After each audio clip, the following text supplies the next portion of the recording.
Hey, what's going on, Taco Fan? So, first off, sorry about my voice. I am feeling a little bit under the weather, but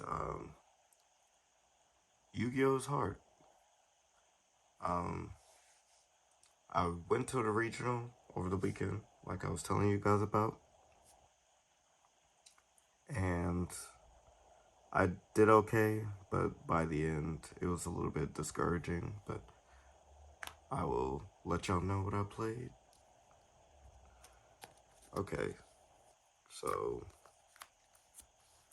the Albaz engine. Not much to say about that. Triple Aluber. This is good. Did something different. I played two Cartesia. I didn't miss the third one. It was actually pretty good. There was like one game at the end of the day where I drew pretty bad, and I drew both of these. One Quim, you don't need anymore. One OG Albaz, one Shrouded Dragon. One kit, this card was insane. One Springen's kit, this card was terrible. I had so many lines and I never went for it. Tri-Brigade Mercurier, this card was great. Saronir, um, this card was kinda lackluster, but it did actually end up winning me one of my matchups. But for the most part, it was not that good. And then for the secret tech, so I played a Dark Lord Golgolet. So this card is insane. So for those that don't know, we don't ever use the first effect. The effect that we use is if it's sent to the grave, it searches a forbidden quick play card or Dark Lord card. So this caught a lot of people off guard, and this card was really crazy. I don't know if I'd play it again, but it was really good. Spells Brain Infusion, 3 opening, 3 high spirits. All these cards were great. Certain matchups, if I was going second, I would side out 1 high spirits, but other than that, good. 3 fallen virtuous. Not much to say about this. This card was great too. 1 gold sark. Post side, if I go second, I usually take this out. And then I played a white and a red. The only one that I would side out most times was red. It was like whatever. But for the most part, they were both good. The one game I decided not to side it out, it came up and it actually helped me win that game. And then for the breakers, so Droplet, one of the targets that you search off of Gogolet, and the MVP of the weekend for me, Crown. So this card was silly. This card was like the best card in my deck. Obviously, nobody could really like play around it. I would literally trap Crocies. I would trap Rosins. I would just trap yummy monsters. This card was great. Nobody played around it. And the fact that he searches it, you could send it off Brand Fusion or Grand Guignol, and then it just gives you one of these, which is really great. I enjoyed it, and I definitely would play both of these again. 3 Super Poly. This is the reason why I end up losing near the end, and I'll explain that in a little bit. And then last trap, I just played Retribution. So that was 40 cards. Alright, extra deck. Ecclesia and the Dark Dragon. Awesome card. 2 Mirror Jades. The second one came up maybe like twice, but maybe there was something better, but I still like it. 2 Shrouded Dragon. Really good. Not have much to say. One dragon that devours a dogma. So before the weekend, I did decide to cut the second one because I wanted to play Super Poly, and I don't know if I liked that or not. But I was playing two, and it was really good, and I think I might go back to playing two. I really enjoy this card. Sanctifier, I summoned it once, and it mattered. And the one time I was supposed to summon it, I didn't, and it mattered, and it lost me the game because I didn't. One Alba is just good. Lubellion, Titan, and Rembrandt, the Three Musketeers, the One of Warriors, whatever you want to call them. They all have utility and they're all needed. One Dash Dragon, you don't need more than one. One of my matchups was a mirror match that I ended up losing, but I'll explain that. He was playing two, but I still don't think you need more than one. Star Source, never summoned it, but you still need it. Secretarion, this card is good, but this card low-key sucked too. Every time you put it out on the board, they usually negate it or just pop it. And then my dragon as a super poly target, which I'm not super sold on super poly. It's like that card's great against you, but you playing it is like, I don't know, feels weird. But I made a last minute change and played it because I was playing the Omega engine, and I kind of wish I still did, but I don't think it mattered too much. I don't. The reason why I didn't play it is because there's so many hand traps going around. How often are you gonna get the combo off? Either without playing into Fua or just getting hand traps to stop, so you can't even get to it. So I don't know. Side deck.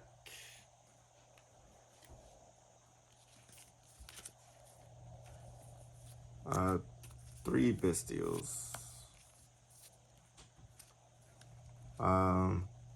I did side them in. I drew Magnum up one time. All the other ones I didn't draw. Well, Baldrake I drew in the last round, and it still didn't matter too much.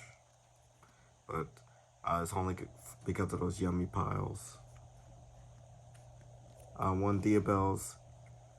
I did the line once and lost the game because I did that line. There was specific hand traps that I was playing around, and they had the opposite ones, so it's okay. Three Lightning Storm. I sided this in, drew it once, and then I ended up throwing the game because I didn't think my opponent was still playing the Dragon's Mind. Because you know how it is with a lot of people, they see people's lists online, and they pretty much listen to people online. So I figured that maybe they took it out of their deck, they play other stuff, but no, someone was still playing Dragon's Mind, so it's cool though. Triple Cyclone. This was really good. Only played against one Draco Tail, and it's kind of funny that only one. I kind of regretted playing this, but in theory it was good. I didn't have any other options. I wanted to play it until the event was over. I really thought about playing the gate card. I forgot what it's called, but you pay half your life. The once per duel card it's a Raigeki, and then you get to summon anything back. But I didn't expect to play against mirrors like later in the tournament, and I did. And you know how the mirror goes. Whoever draws better and who draws super poly wins, and I did not draw them. So but in theory it's good because against Yummy you can freeze their Yummy monster, summon in Springen's Kit, and there's some other niche targets that you also can go for too, and it can act as a combo extender. Probably would cut it though. And then Duster Call by, back row removal, and for going first. So that was my list. Um, I'll let you know about my matchups. So it was like 300 players or something. It was 9 rounds. Um, Round one played against Mitsurugi. I won that one. Round two was Lunalight. I played against Kevin Gao, the guy who made ninth place at Richmond. I ended up winning that game, winning that matchup, and he was playing Lunalight. It was pretty good. Round three played against VSK9. I won that. How I won that was Crown. Like the Crown was just going crazy. It was just literally sticking the rosin stuck on the board. They can't respond with monsters, and it was just insane. Round four, I played against a Yummy Pile deck. I played against Tavion.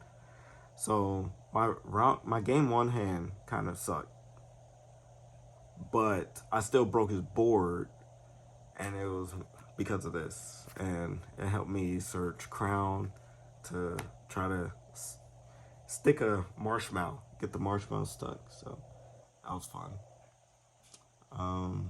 Round five, I played against my first Draco Tail, and I won that one. So currently I'm 4-1. Round six, I played against Radiant. I I won that.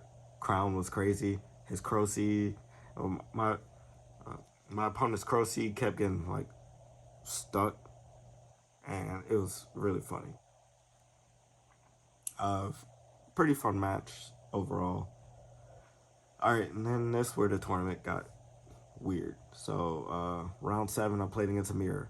I was like, okay, so I guess I'm not the only purebred that survived, but the fact that I got matched up against it was an anomaly. Spoke to my opponent. Uh, Not the nicest person. Had a had his invite. Asked about it. And I was like, okay. We played all the games I played. My hands were like kind of subpar, and my opponent's hands were gas. And all the games we played, Super Poly destroyed me. Then round eight, also a mirror match. I was like, okay, what is going on? Um, so pretty much this match is going to determine whether or not I get knocked out or get my invite for top 32, basically. Um, Once again, played against this opponent. He he said, yeah, got my invite, wanted to play, cool. I told him, trying to get my invite. Hopefully, let's have a great game. I drew terrible. And I was like, okay, that's kind of unfortunate. He won the dice roll, and then I got obliterated by Super Poly. I was like, okay, it's not very good luck. I played the best that I could, but I was like, okay, Super Poly just destroyed me. I wish I was drawing it in those matches, but that didn't happen. And then round nine, I played against Mitsurugi. I lost game three because of an impulse. I was like, that's unfortunate because my opponent drew impulse off of Dugaris, and other than that, I broke through the board. And my last play with Brandy Fusion, he went impulse. I was like, oh, this is unfortunate. So by that point, I'm out. So my record by the end of it was 5-4, which is terrible because the first 3 rounds I won. The fourth round lost. Won the next two, so I'm X1. And then rounds 7 through 9 were just straight losses to RNG, pretty much. But it was okay. I say Yu-Gi-Oh's hard because a lot of us we compete, but some people it seems like they come to these tournaments even at the later rounds just trolling, pretty much. It's like they brag about having their invite, and then you draw bad, so you can never punish them. And like, okay, you got your invite, cool. I'm out here trying to get my invite to compete, and then you get douched by having not so great hands, or they just have better hands. So it kind of sucks. And I get it. The early rounds, Um, if you're like X1, you're probably trying to get the map if you already got your invite. Cool. Makes sense. But anytime after that, I'm just really surprised. At that point, you just pretty much just trolling. But enough of that rant. Um, the list was cool overall, but I don't know.